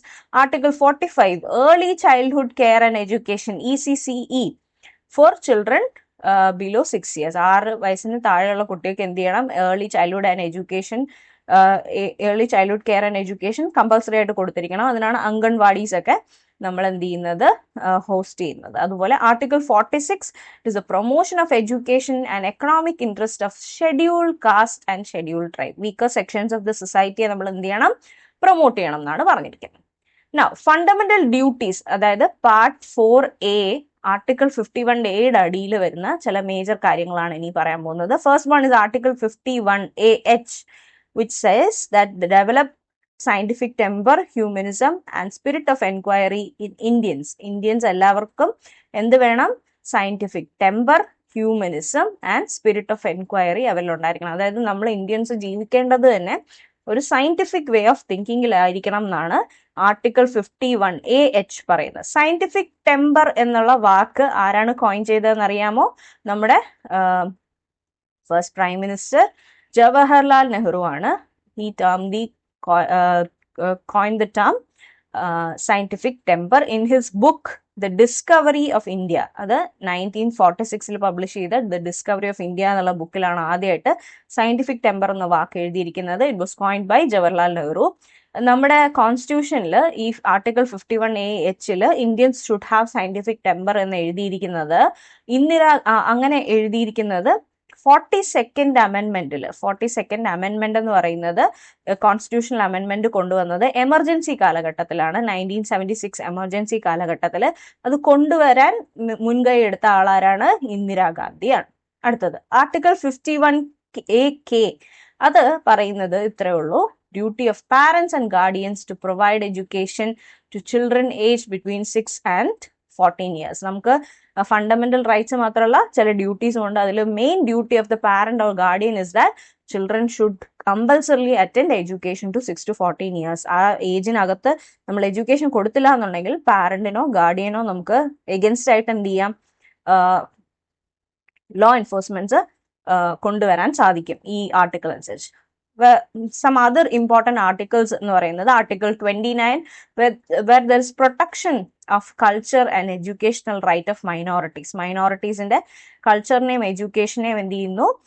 നമുക്ക് പ്രൊട്ടക്ട് ചെയ്യാൻ സാധിക്കുന്നു. ആർട്ടിക്കിൾ 30 സംബന്ധിച്ച് right of minorities to establish and administer educational institution. Minority groups can make their own educational institutions. And then there is article 350A which says that instruction should be in mother tongue at primary stage of education la mother tongue il aayirikkanam education nu parayna article 350A. Then there is article 351 of Indian Constitution that directs union government to promote and develop Hindi as a means of expression of composite culture of India. ഇന്ത്യയുടെ കൾച്ചറിനെ exhibit ചെയ്യാൻ വേണ്ടിയിട്ട് നമ്മൾ major ആയിട്ട് ഈ promote ചെയ്യേണ്ട language എന്തായിരിക്കണം? ഹിന്ദി ആയിരിക്കണം എന്നാണ് ആർട്ടിക്കിൾ 351 പറയുന്നത്. Now another major thing is that education എന്ന് പറയുന്നത് ഇന്ത്യയെ സംബന്ധിച്ച് കൺകറന്റ് ലിസ്റ്റിലാണ് ഉള്ളത്. കൺകറന്റ് ലിസ്റ്റ് എന്ന് പറയുന്നത് ഇന്ത്യൻ കോൺസ്റ്റിറ്റ്യൂഷനിൽ കൊണ്ടുവന്നത് 1976 ത്രൂ 42nd കോൺസ്റ്റിറ്റ്യൂഷണൽ അമെൻമെന്റ്. സ്വാർവൻ സിംഗ് കമ്മിറ്റിയാണ് എഡ്യൂക്കേഷനെ കൺകറന്റ് ലിസ്റ്റിൽ കൊണ്ടുവരാൻ റെക്കമെൻഡ് ചെയ്തത്. എന്താണ് കൺകറന്റ് ലിസ്റ്റ് എന്ന് വെച്ചാൽ certain subjects are there in the list. ആ ലിസ്റ്റിലുള്ള സബ്ജക്ട്സിൽ എല്ലാ കാര്യങ്ങളിലും യൂണിയൻ ഗവൺമെന്റിനും സ്റ്റേറ്റ് ഗവൺമെന്റിനും രണ്ടുപേർക്കും ലോസ് ഉണ്ടാക്കാൻ സാധിക്കും. അവരവരുടേതായ ലോസ്. അതായത് ഒരു ഡീസെൻട്രലൈസേഷൻ ഓഫ് പവർ ആണ് കൺകറന്റ് ലിസ്റ്റിലൂടെ കൊണ്ടുവന്നത്. അതായത് സെൻട്രൽ ഗവൺമെന്റിനും സ്റ്റേറ്റ് ഗവൺമെന്റിനും അവരവരുടേതായ പോളിസീസും സ്കീംസും എല്ലാം ഡിസൈൻ ചെയ്യാൻ സാധിക്കും. സോ കൺകറന്റ് ലിസ്റ്റിൽ എന്തൊക്കെയാണുള്ളതെന്ന് നമുക്ക് നോക്കാം. കൺകറന്റ് ലിസ്റ്റിലുള്ള ചില കാര്യങ്ങളാണ്. First of all education is in concurrent list. Forest concurrent ലിസ്റ്റിലാണ്. Trade union, adoption, succession which means അതായത് ഇപ്പം ഞാൻ കഴിഞ്ഞാൽ അടുത്തതിന്റെ കുഞ്ഞ്, അപ്പം ആ പ്രോപ്പർട്ടി കൈമാറുന്നതിനെയാണ് സക്സഷൻ എന്ന് പറയുന്നത്. അതുപോലെ മാരേജ്, കല്യാണം, സോഷ്യൽ സെക്യൂരിറ്റി, അതുപോലെ social insurance, welfare of labour, legal, medical and other professions, charities and charitable institutions. ഇതൊക്കെയാണ് കൺകറന്റ് ലിസ്റ്റിന്റെ അടിയിൽ വരുന്ന subjects. So that's it from my side. I hope this module turned out to be useful for you. ഞാൻ maximum detail ആയിട്ട് തന്നെ discuss ചെയ്തിട്ടുണ്ട്. ഇതിനപ്പുറത്തേക്ക് ഒരു ചോദ്യം ഈ സെക്ഷനിൽ നിന്ന് വരാൻ ഞാൻ കാണുന്നില്ല. എനിവേ യൂണിറ്റ് 4ന്റെ അടിയിൽ നമുക്ക് 4 മോഡ്യൂൾസ് ആണുള്ളത്. 4 മോഡ്യൂൾസും കഴിഞ്ഞതിന് ശേഷം I will be discussing the PYQs based on this module. Paper 1 എന്തായാലും ഞാൻ ഈ സെറ്റ് എക്സാമിന് മുമ്പ് ഡീറ്റെയിൽ ക്ലാസ് ഇട്ട് തീർക്കും. നിങ്ങൾക്ക് ആ പ്ലേലിസ്റ്റിലൂടെ പോയി കഴിഞ്ഞാൽ if you go through the order you will see my preparation strategy, then all the 3 videos which will give you a total outlook.